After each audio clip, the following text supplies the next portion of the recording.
So what's your name and what's your profession? I'm Deborah. I work in a childcare centre, which I have done so for 15 years. I'm now a 2IC, but I've worked in various roles, starting off as an assistant to a group leader and now a 2IC. So what's a 2IC? Sorry, It's the second in charge. It's there's the director and I'm the next one down. So basically I fill in when she's away. I actually work very closely with the director with the day-to-day runnings of the centre. So how long have you been doing that for? I have been a 2IC for 8 years now and 15 years in total in the childcare industry. Okay, so a very long time. So a lot of experience. A lot of experience, yeah, definitely, with people and, a lot of experience. So do you think that you communicate a lot? Oh, absolutely. I'm the main person that does the centre tours of the centre. So that involves basically showing people through.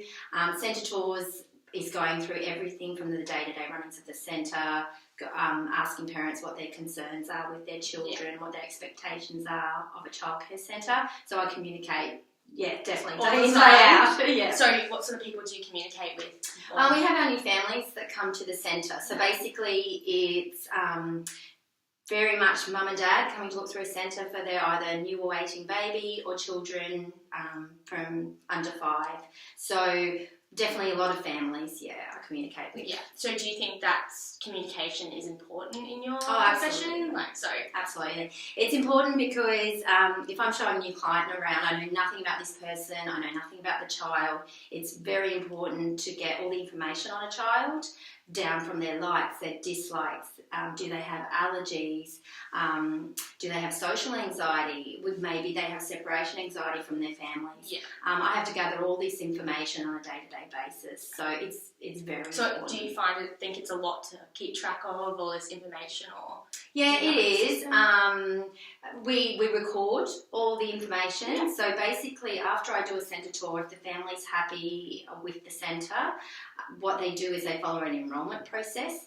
In that enrolment process, it has heaps of information asking them from their allergies, their likes, gathering obviously personal information.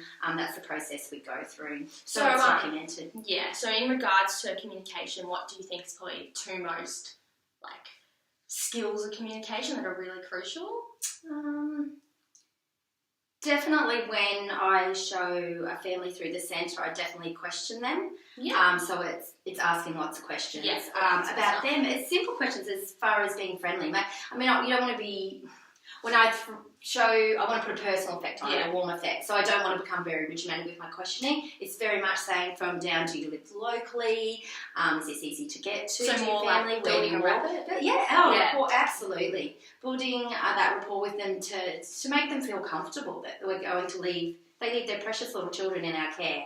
And that for parents is a really difficult thing. I'm a parent myself and I know how hard that is. So basically by having warm conversations and just making sure they're okay with it and how they're feeling, and definitely questioning them and listening to them, listening to what their likes and dislikes are. Yeah. And is there ever been a time in your career that you've been really challenged by communication, or do you think it's just become easier through the years? Or it's become easier through the years to definitely communicate because the questioning comes so easy to me after doing it for 15 years, dealing with families, especially children. We're not just communicating with the parents, we're communicating with their children as well on a day-to-day basis. Challenging, probably the most challenging thing would be sometimes the families I have to deal with do not speak English. And that can be very challenging. Yeah. I use a lot of verbal cues. However, it's very hard to build up, the rapport and the warmth when I'm not getting much back. Yeah, so I definitely understand that from being like a coach and everything, like having to talk to families. It's very difficult when they're English. I mean, most of them you'll understand what they're trying to say. However, there's only so much you can say. So that's my challenging part, I guess. And definitely on the phone. I'm on the phone a lot as well. Yeah. If I get a call that comes in and the family can't speak English very well, that can be very challenging. So these two skills, when would you say you predominantly use them as such? Mainly doing centre tours would be my main thing. Also on a day-to-day basis, I guess if the families have any concerns about their children, they could be an existing family that all of a sudden their little child's coming home that's not quite happy, they might need to talk about that. So I'm definitely Yeah. doing that daily. Yes. Yeah.